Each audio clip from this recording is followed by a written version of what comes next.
Hi, I'm Shannon, back from houseimprovements.com, and I'm going to show you today how to lay hardwood flooring. So to start out with, we've got our product here. So we're using, it's a 3¼ inch wide, pre-finished solid maple hardwood. So it's 3/4 of an inch thick. You can see the tongue on one side, the groove on the other, and then you've got the same on the ends. So that's the product we're using. It's important to basically bring the flooring into the home and leave it in, depends a little bit on your area, but at least 72 hours. It should be in the home, not piled up completely like this. I would spread it around a little bit. You could maybe be piled 3 or 4 high and brought into the room so that it acclimatizes to the moisture level and everything that's in your home.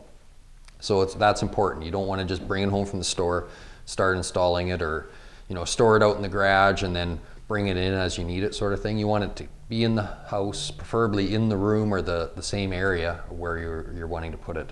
And like I said, for about 72 hours. But just check with the actual manufacturer for the exact time frame for your area as well. The other thing that you want to do is get any extra moldings that you're going to need. If you're doing stairs, you might need some stair nosings. You might need some accessories that go with the color you've already chosen. So just remember that. So you order all that, order your flooring, you measure it up, and usually I would add at least 10%, just depending on the type of room you're doing. If it's a pretty straight go, not too many jogs or things to go around, 10% might even be a little bit high, but just check with your supplier as well. They'll be able to help you out with that. They may even come and measure it up and figure out what you need on their own. So some of the tools that you're going to need is you'll need a pneumatic flooring stapler or nailer. So that's what this unit is. Basically what happens when the flooring is sitting on the floor, ready to be installed, this nailer, or this one's a stapler actually, sits right down here on the floor. The shoe sits on the surface of the floor, and this little jog here fits down against the tongue. It would be hooked up to an air compressor, and then you would use a mallet to strike this. Basically it's just a big button here, or trigger. Strike this trigger and that fires the staples in. You want to put your staples about every 6 to 8 inches, or nails, whichever you're using. You could hand nail it, I guess, but you'll wish you had this. You can rent these just about anywhere that rents tools will have one of these flooring nailers as well. Okay, so you'll want that. Now the other thing to think about is with the flooring, I'm just going to have a seat here. With the flooring, if when you start up by your walls and that, you want to leave, in most cases, ½ inch to 3/8 of an inch is about what you want to leave. But again, just check with your flooring. The flooring will have instructions in it, and the manufacturer should let you know what they recommend to leave for spaces around floors and cabinets and that sort of thing, because you need a little bit of room for expansion. Generally speaking, usually ½ inch will leave you what you need. So when we start out against the wall, and I can show you this over there as well, if this piece here is actually the wall. Actually, I'll turn it around to give you a little contrast. So there's the wall. So you start out with your space here between the wall and the flooring. Now, obviously I can't, if this wall comes straight up here, I can't get the nailer in there, right? Because the magazine's gonna hit the wall before this here gets to the right location. So what you're going to want to do, and we're going to go through this when we get started, but what you're going to want to do is face nail the first board. So you could pre-drill it with the drill bit and then hand nail in finishing nails and countersink them and then putty the hole. Or what I use is a 18 gauge air nailer, and I use 2 inch long 18 gauge nails, and I'll still face nail it, and then sorry, this piece would be this way actually. I would face nail it, putty those holes when I'm all finished. But then on the first row, what I also do is use the 18 gauge brad nailer again, and I would get a nail right in there on an angle where the staples usually would be. So that first board is nice and solid. And again, I'd go every about 6 inches on that first one. Then when you do your next row, so if this was your next piece coming up there, depending on your nailer, you might actually be able to use the nailer. In this case, we can. So we can use the nailer once we get to the second row. But just be weary of that and know that you may have to do some nailing with a different nailer to get yourself away from the wall far enough. So, and it can happen in other areas when you get around cabinetry and that too. You're going to have to improvise a little bit. Okay, so that's the basics on that. So these are the main tools you're going to need. You're also going to need, it'd be handy to have a miter saw because you're going to have obviously some cuts to make for the ends and everything and around objects. And also a jigsaw and a table saw would be helpful too because you're going to have some long rips likely to do. Before you really get anything in the way, what you want to do is go over your subfloor. You can see our floor here. We've got 5/8 plywood, and this is a renovation, so you can see it's well weathered. So first of all, what we did is we went along and we actually added screws as well as the existing nails that were already there. We pounded any nails that were popped up just a little bit. We pounded them down tight again, and we added screws as well in each row. So just kind of go over your whole floor, sand down any real big bumps, or if the sheets of the plywood where they butt together aren't matching up real nice, you're going to have to do a little bit of prep work there to get your floor pretty decently flat so that the new flooring sits down nice and tight. So we did that, and then you also want to use some type of an underlayment, which could be a paper. In what we're using is actually an exterior house wrap. You want something that's going to breathe, but yet it kind of acts as somewhat as a little bit of a vapor barrier and keeps the dust down when you're working. And one of the other helpful things it does is it helps you slide your pieces together because you're not working on the plywood where you got some wood grain and stuff like that could impede sliding the pieces together. So it just helps slide everything together as well. Okay, well, I guess basically we're just going to rearrange, get ourselves over on the other side of the room where I've already started the first few rows, but I've got an area where I haven't done anything yet, so we'll go right to that spot and show you how to get started. Okay, so we've come down over here to the corner where I kind of left off with the pieces I started. Now, like I said before, you're going to want to leave that 1/2 inch of space between the wall and the first board. So what I neglected to really point out is as you're planning out this project, you want to kind of decide whether you're going to have to cut this first plank to a narrower size or whether the full size is going to work. So what you do is measure off your wall, the width of your wood plus the 1/2 inch space you need, and you're going to snap a line to line it up with. So you can kind of get a starting mark and do a few measurements across the room so you can see how the boards are going to kind of line up with other walls or other obstructions, doorways and that sort of thing. And then from there you should be able to decide, okay, I want maybe you only want this to be 1 inch wide where you started so that it lines up better with everything as you go across the room. So kind of pre-plan that out a little bit.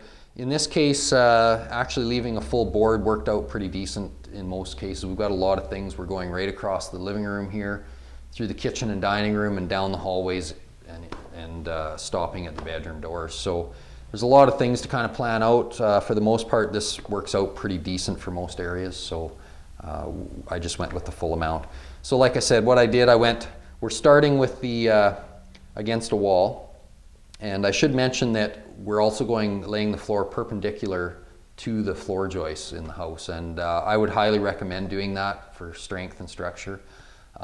If you really had to go the other way, I guess you could, but I wouldn't recommend it. So I decided what I needed for a line to get us started. I made that measurement, snapped a chalk line full length of the room. Okay, so that's this red line you can probably see there.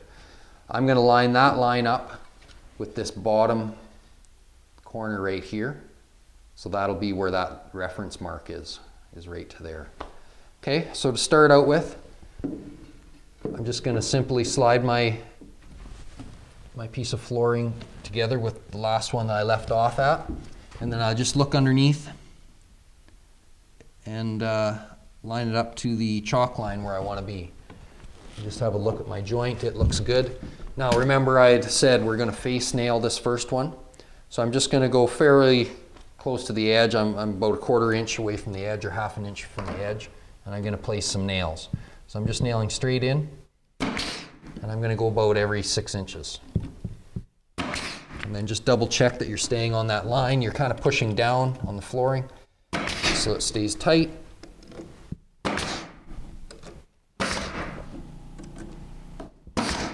Okay, so that's that one. Now I'm just going to continue across to finish this row up. And I had already cut this one to length. So this one has to go on that line. Plus we want it 1/2 inch away from the wall over there. And like I said, I already cut it. So I'll just line it up here with my marks. Or with my chalk line. So.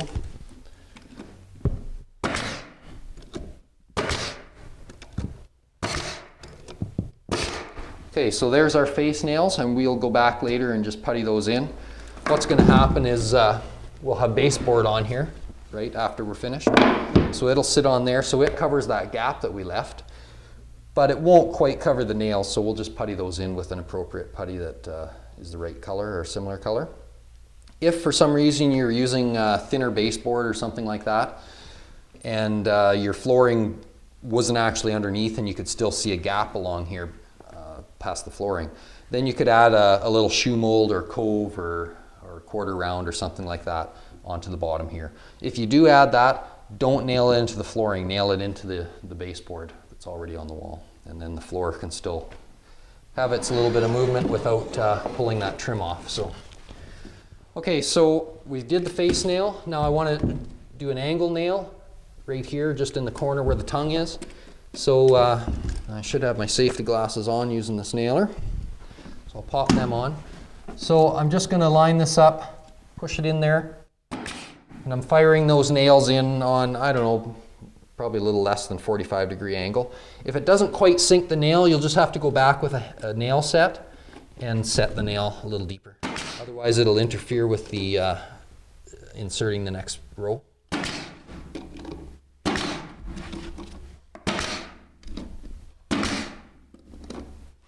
You could face nail this row if you want to, but it just looks better if we can do it this way. It's hidden away and not seen.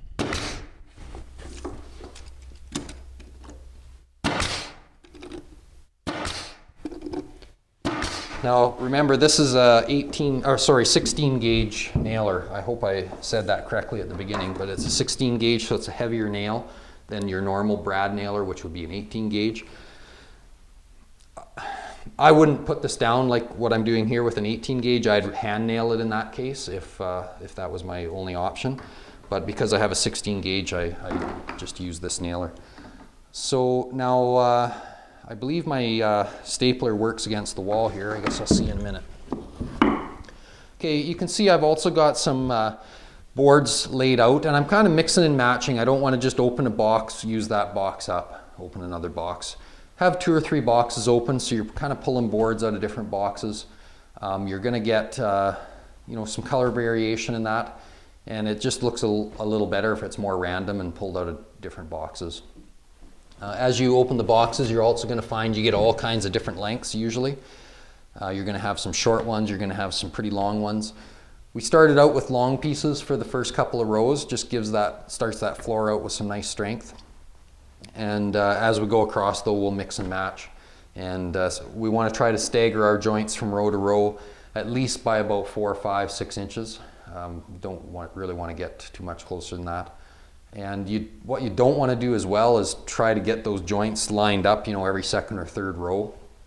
It doesn't look very good. So just let it be random.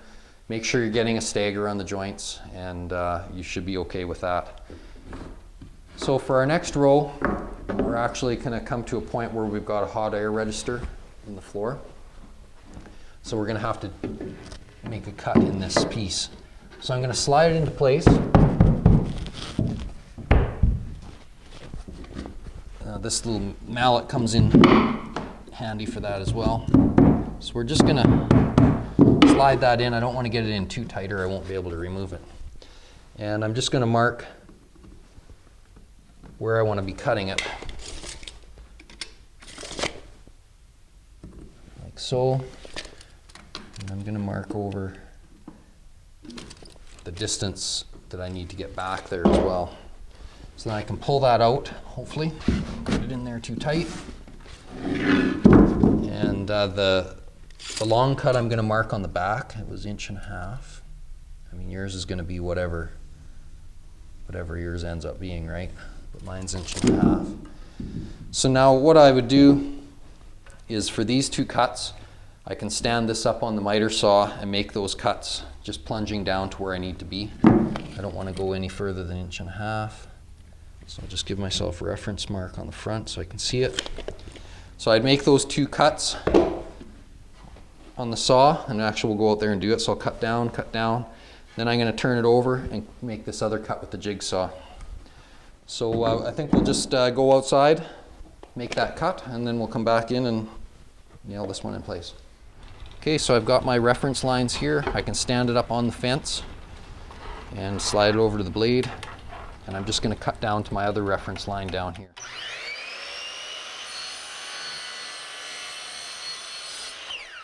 You can see I kind of tilted it out as I went, only because the front edge of the blade is going to cut slightly, in this case, slightly deeper than the back edge, so I'm just trying to even out that cut.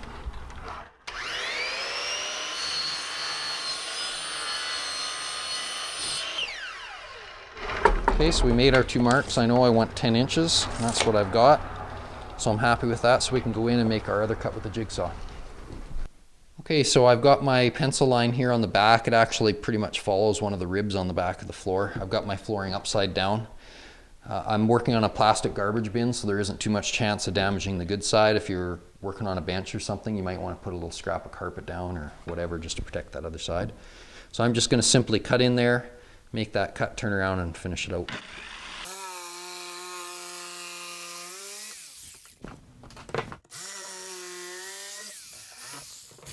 Okay, so I'll just double check that that's going to work. And if it does, then we can install this piece. Okay, so we've got our piece over here. We've made that cut that we needed. I'm just going to tap it into place. It looks like it's going to line up fine.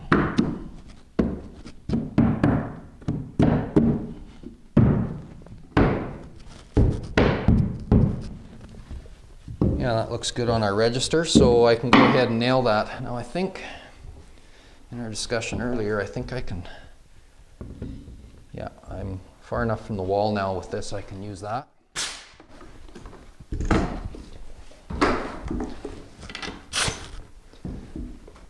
Okay, so I'm coming about, you can see the joint in the wood there. I'm coming about 3 or 4 inches away from that for my first staple. And you want to hold your flooring nailer so it's sitting, the shoe is sitting nice on the floor and it's back in there tight. It just takes a little pop like that. It doesn't take a whole lot to put that staple in there.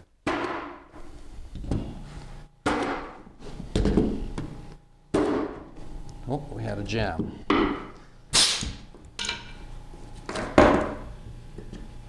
So you can see here, the compressor was just reloading, so it probably didn't quite have enough air pressure, and you can see that it didn't drive that staple in there hardly at all. So I took the air coupler off to prevent any other kind of misfire or injury, and we've got that staple there. I'm just going to get some pliers.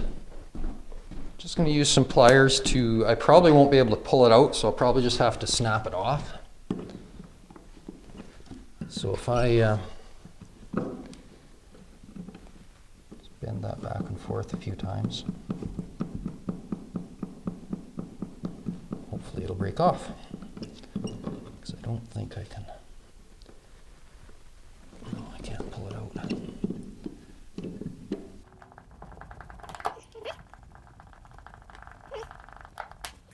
So I'm going to get a hammer and a nail set, and I can set in those little last pieces that didn't come out.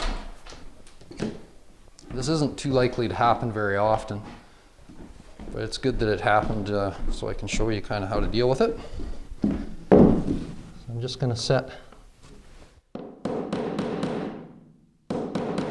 Goes in there. Now this one's a little bit longer. Gonna have a little trouble with that one.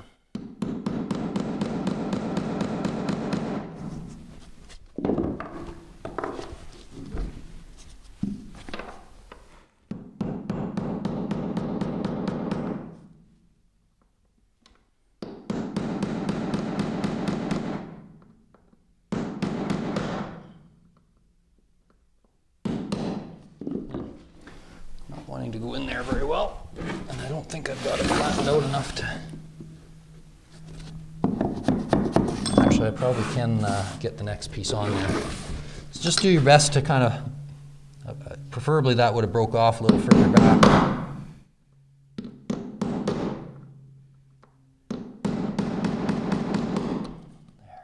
There. That should be better. Okay, so where was I? So we can reload this. I should just make sure I'm not out of staples. So I'll just go a few inches away from that.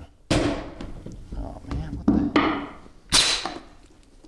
Cut. Okay, so we got that jam cleared. I'm just gonna put a staple in a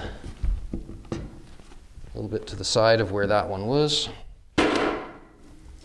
So, and we'll just keep moving along.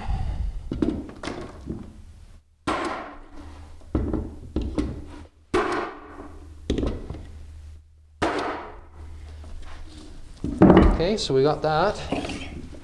I don't remember if I had a piece for here. No, it doesn't look like I did.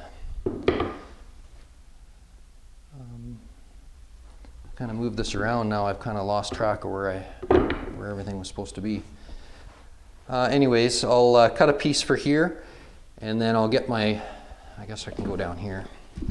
I can get my row built up to where this vent is again, and then I can, looks like I must have this. Then I can finish cutting around that vent, and then we're in the clear for a little while. So like I said, just get that piece in there nice and tight.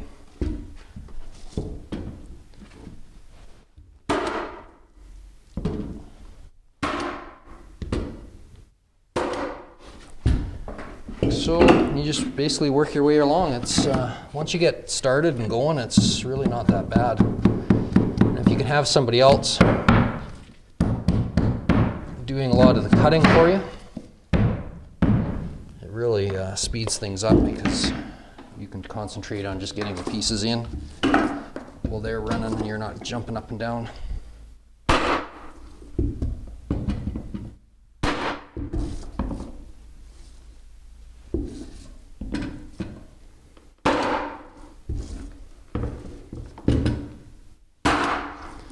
don't think it fired back there. No, it didn't.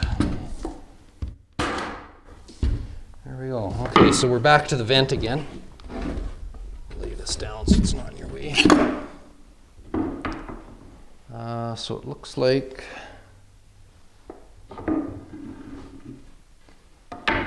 this piece here that I was going to use. Okay, so same idea. I'm just going to slide it roughly into place, line it up with the other piece that we already cut. Get myself a couple of marks for on the miter box. I know I need a total of 3 inches in a cut. We've already cut that at 1 1/4 inches, so just mark the remaining over here, 1 3/4 inches. So I know that's how much I've got to cut out of there.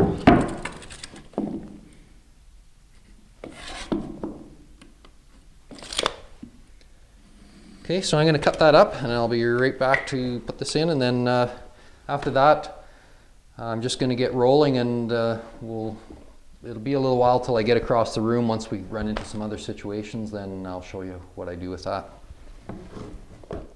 Okay, so we've got that cut.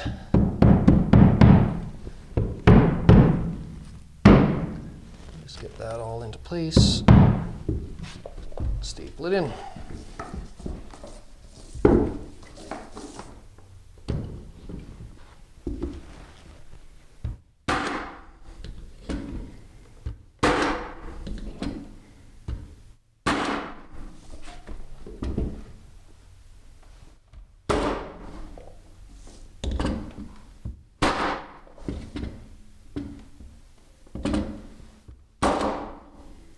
some issues with this nailer.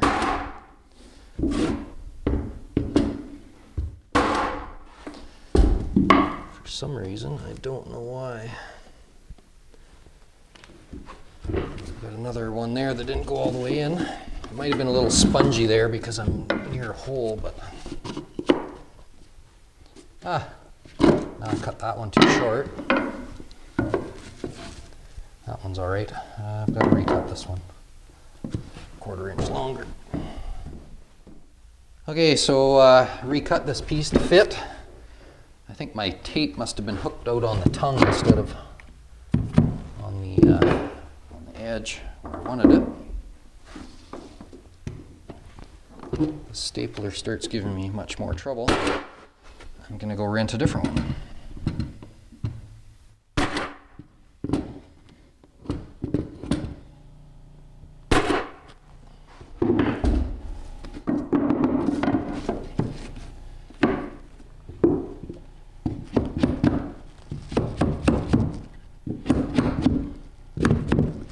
Okay, so as you can see, really not rocket science, just keep your end joint staggered. And what is going on?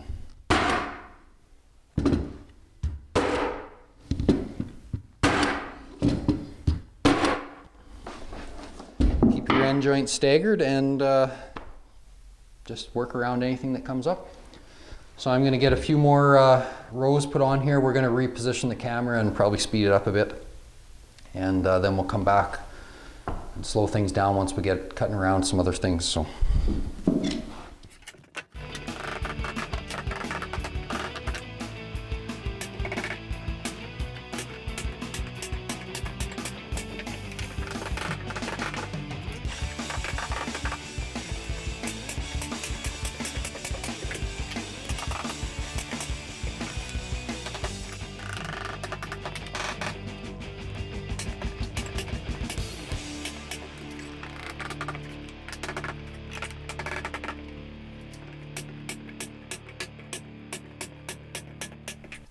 Okay, so I've been working away here and I've got myself into the hallway and we're starting to deal with some of the doorways here. So I've already done a couple of them in the bedrooms, but we've got these two here where we've got a decent angle to shoot this. So this is what I'm going to show you, and there's going to be two different methods I'm going to use.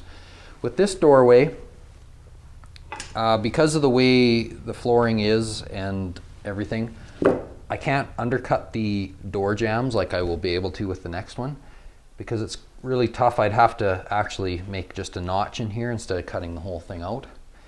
So what I'm going to actually do in this doorway is just cut the hardwood to fit between the door jambs and slip all in there. So there's going to be a bit of a process to get that all in there. And then I don't have the piece made up, but then I'll just make a transition out of a piece of this original hardwood because my row ends up being right about here, about 3/4 of an inch away from where I want to be. So I'll just make up a wooden transition that'll clip in here and have a little bit of a downward bevel because we also have a height difference here of probably 1/4 of an inch or something like that. So anyways, this one, the flooring's just going to fit between the jambs. So that's not too bad. And I've kind of got things pre-cut here, so it should speed it up.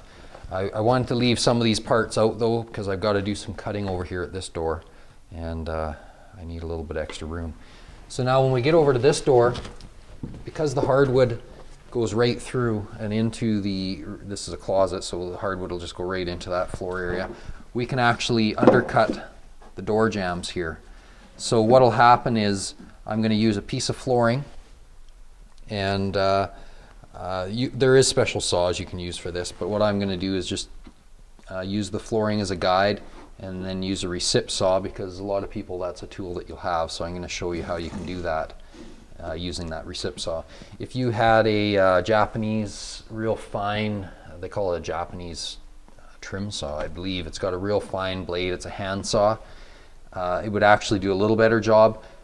And same thing, you would just lay it on here on the hardwood as a spacer and just cut straight across, and basically what you're doing is just cutting off this jamb so that the flooring will slip right underneath there. Now we could just, if you wanted to, you could just make all your flooring fit in between, but I just want to show you how to do this. I'm going to use the recip saw just because it's a common tool that most people can at least get their hands on easily. It doesn't do as nice of a job, but it is doable. So that's what we're going to do in this doorway, and that's where we're going to start. So I am going to just get my couple of tools here that I need.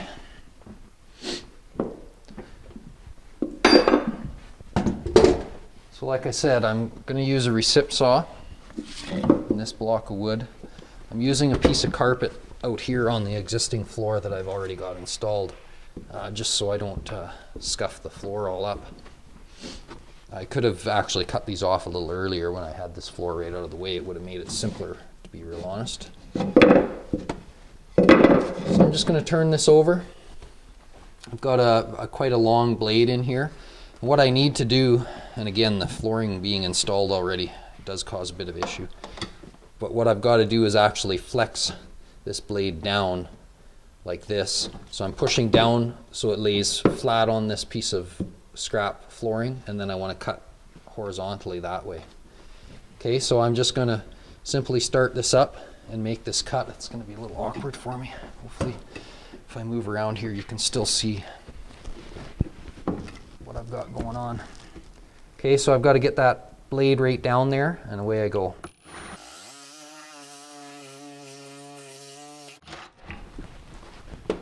Now because I've got this existing flooring in the hallway a little bit too close, I ended up on a little bit of an angle, I think, here. We'll just see.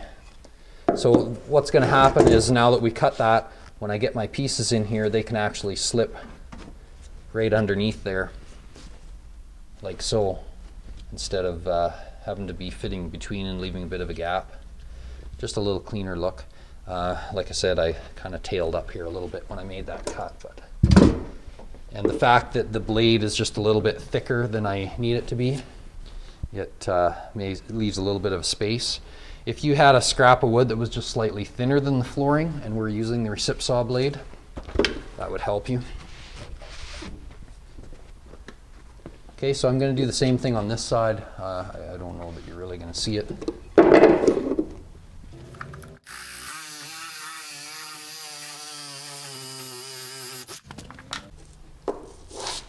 Okay, so we got that out there. Okay, so not too much for that, or to that I should say.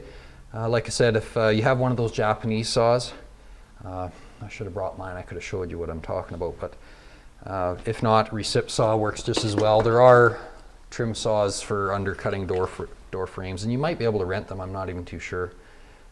I don't do this enough to own one, so the recip saw will work. So I'm just going to get a vacuum, clean this up, and then we'll come back and I'll show installing the actual pieces. Okay, so we can start filling in our pieces here now. So I've got one here. So we're just working it along just like we were earlier in the video.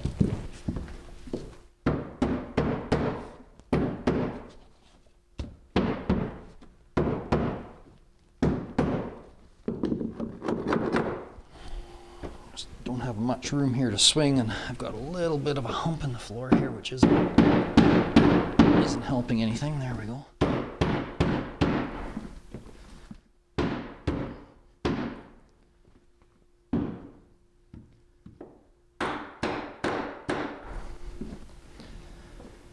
Okay, so I've got that piece, and we're kind of at a point now where the big nailer, I can't really use it everywhere because obviously it doesn't fit up against the wall. I should be able to get a few in here at the closet area, and then we'll use the 16 gauge brad nailer where we can.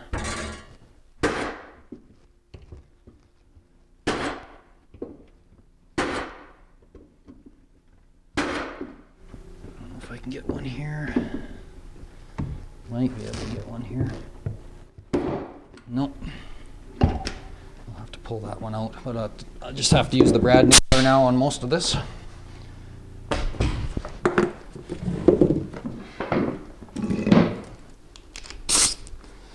So we're just trying to angle a nail in as best we can down in there.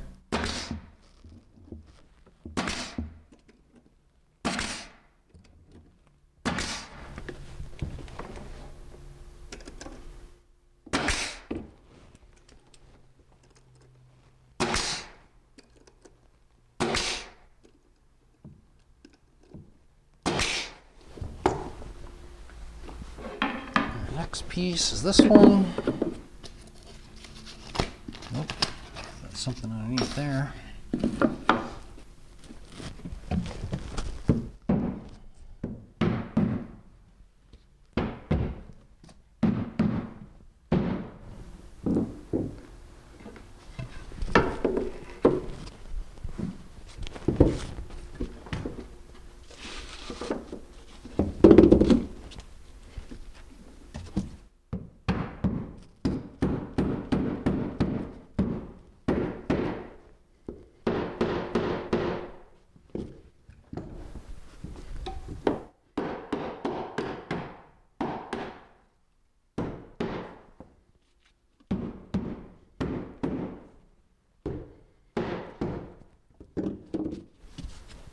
Every time you get to all these obstacles, this is what slows you down. Okay, so I think, oh, I forgot to nail it. Don't forget to nail it.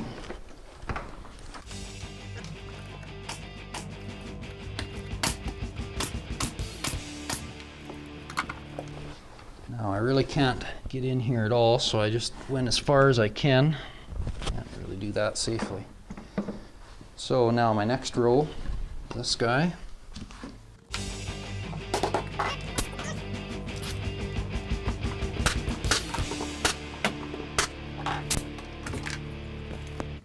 You probably noticed that stapler I was just using is different than the one I had earlier. I was having a bunch of trouble with that other one, so I went down to the rental shop and rented one so I could keep going.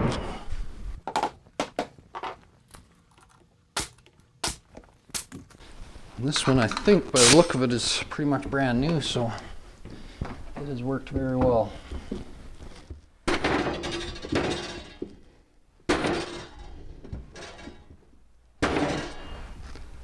Shelf is kind of in the way.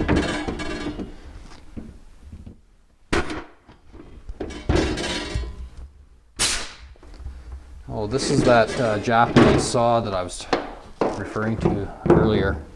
The handle's adjustable for whatever angle you need. It's a pretty thin saw. This one's got a fine cut side and a little rougher cut side.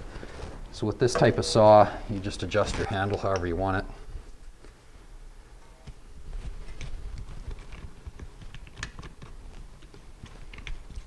This, you'd still use that block of scrap for a guide, and you can see you could, without this flooring here, you can get really close, or a lot closer now. So anyways, I just got that while we were away there for a minute, so that I could show you.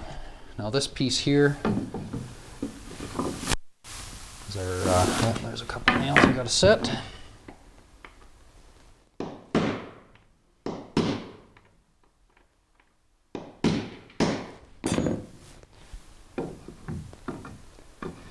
Got this just cut,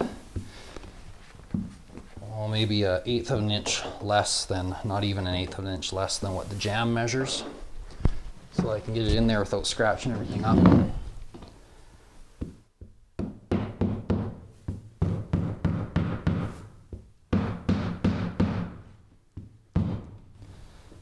Okay, just like that. And like I said, I'll machine up a piece for there. You just got to kind of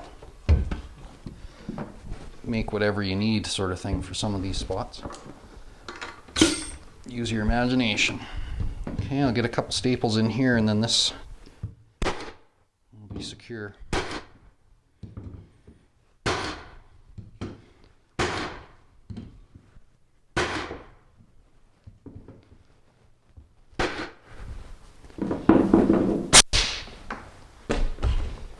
Okay, so you can see with this one, we've got vinyl flooring in here. Once I make up that transition from this height down to that one, in that space there. That'll be all good. So then moving along here to the closet. This board here,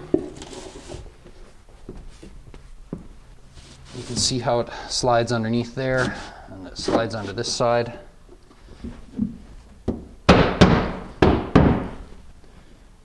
That.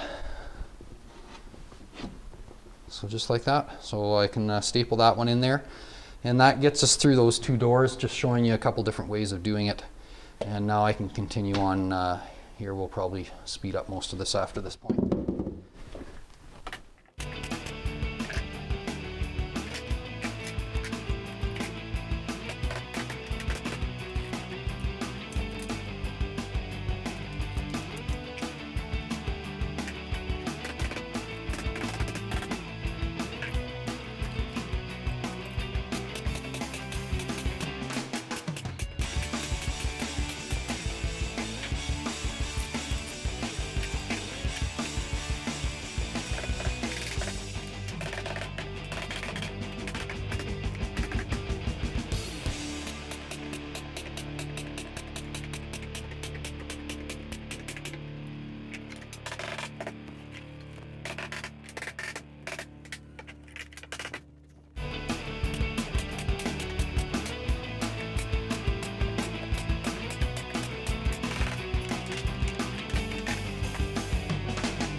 Okay, so I've been continuing along here, basically got this area all done now. I just wanted to come back to this spot by the cabinets just to show you a couple things.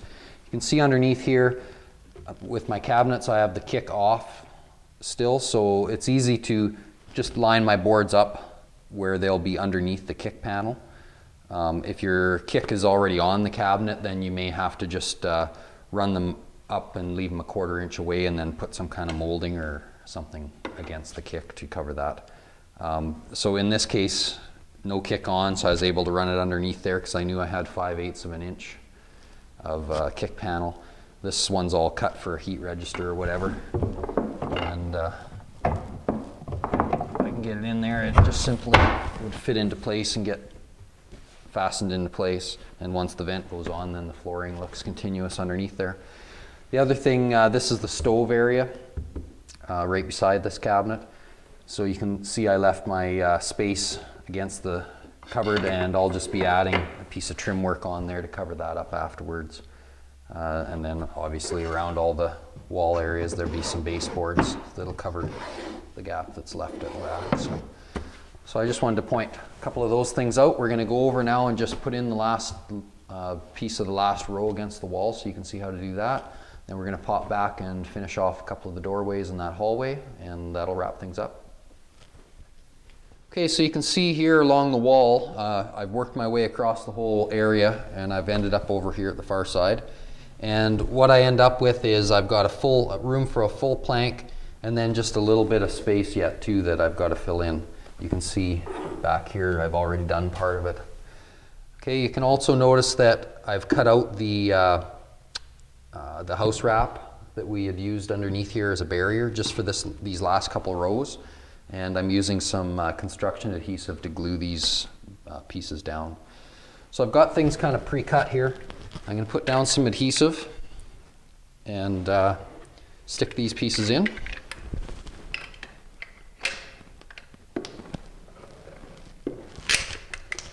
So I'm just putting on a decent sized bead for it to sit right down in.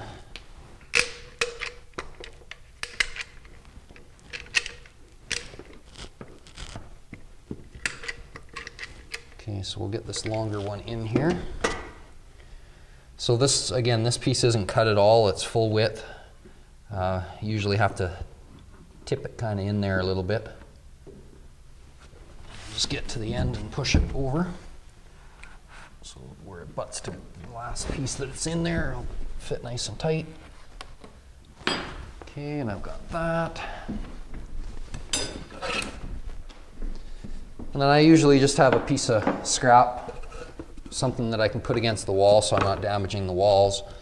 That way I can do a little bit of prying when you get in close to the walls like this, just to get that joint there tightened right up and get the piece slid over where it needs to be.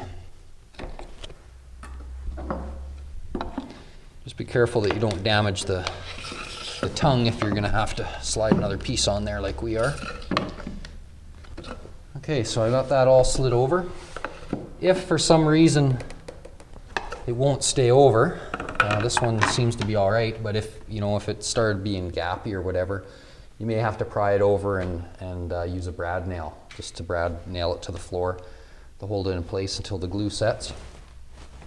Now I've got these little pieces. This is just a full plank. I've shaved off the end here that we need to fit onto the edge of that piece.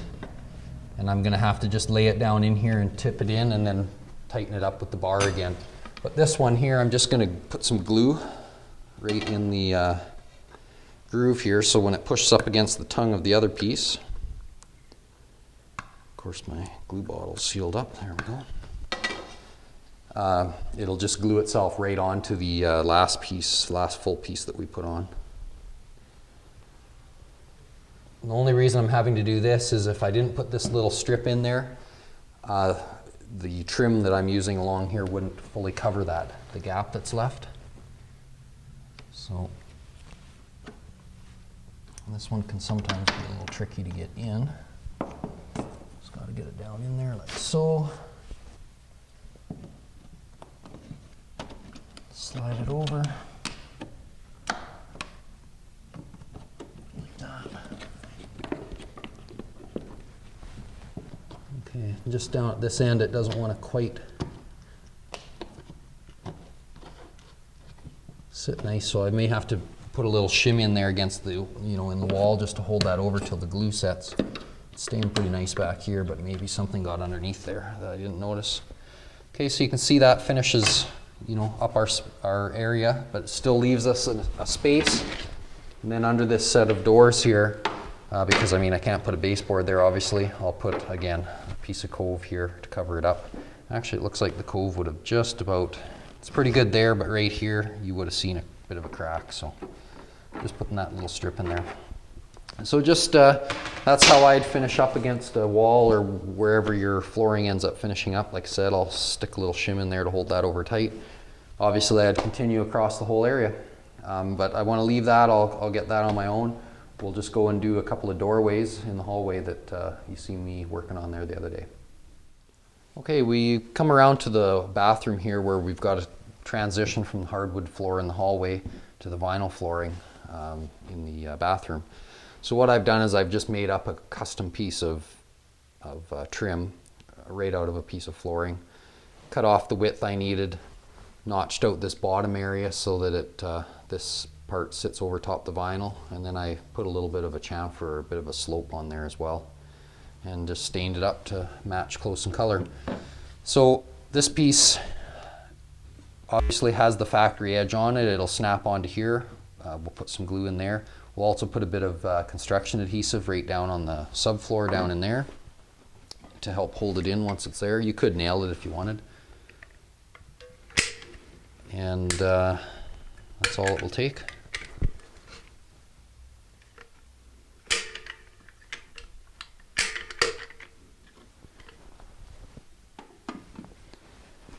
Okay, put a little bit of wood glue in the floor joint.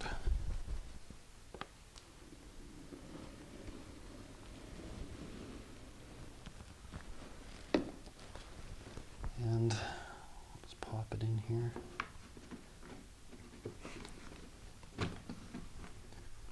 Just like so. Actually it fits pretty tight right there. So that just gives a nice transition. Nobody will be stubbing their toe on that. Our flooring out here just ended up being a 1/4 inch higher than the floor in there. So, okay, so that's that one. Now right behind me, I'm just going to slide back and we'll do the transition from the carpet in the bedroom to the hardwood in the hallway. I can just get backed up here enough. Okay, so I think the camera's good to go there. So what we've got here is the carpet layer just left the flap of carpet extra long so that I could do whatever I had to do.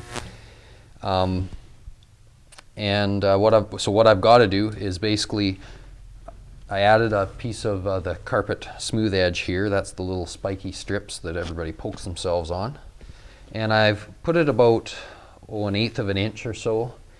There's an 1/8 of an inch space in between it and the edge of the last row of flooring. So then what I need to do is cut this carpet off to the edge of the hardwood flooring. So usually if you just get your knife, once you get it started, you can use that flooring lip as a bit of a guide. Just kind of follow along that with the knife.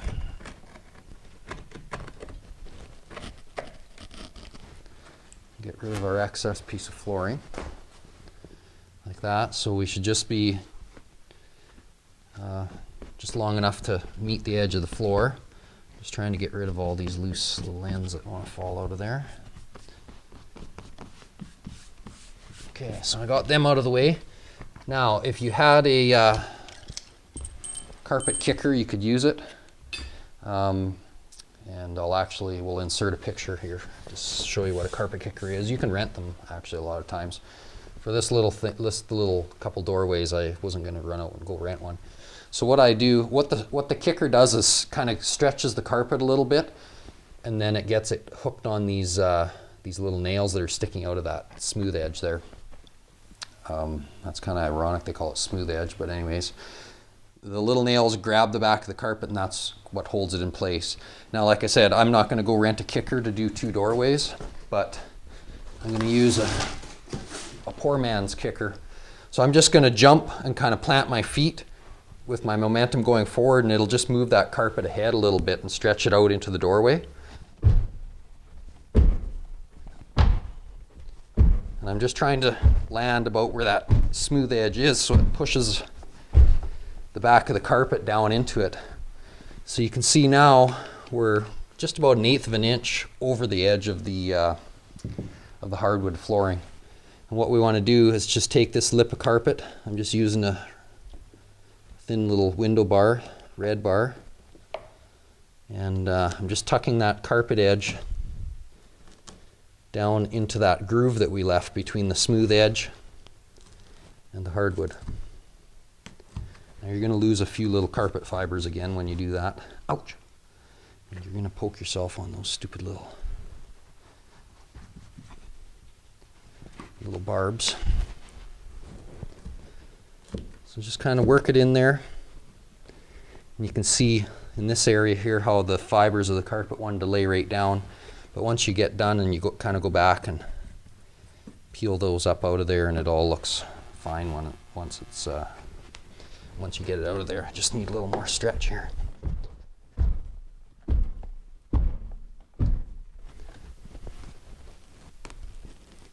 Okay, so we'll just go along and pinch that all down in there. Come on.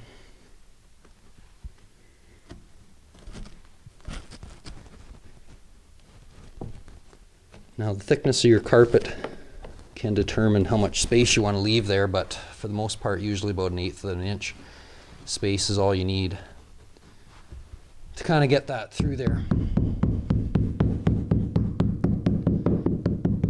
Just making sure it's down into the little spiky things. And with a little bit more playing I can get the rest of that edge to all come up nice. But you get the idea anyways of getting that there and making that nice transition to the hardwood from the carpet. So I think that pretty much shows you most of what I can think of to help you along in doing your next hardwood flooring project. I know it's a long video, like most of mine are, but we put lots of detail in there. I hope that we'll show you how to do it the right way so that you don't have problems down the road. Okay, so hopefully you liked it, and if you did, please click the like icon there on the screen, And also, if you have any questions about this or any other project you're doing, just go to our forum on our website at house-improvements.com and just go in there and find the appropriate topic. Put your question in there and I'll be sure to give you an answer. And if I don't, we've got a few other regular followers that might be able to chime in and help you out as well. Okay, so thanks a lot for watching.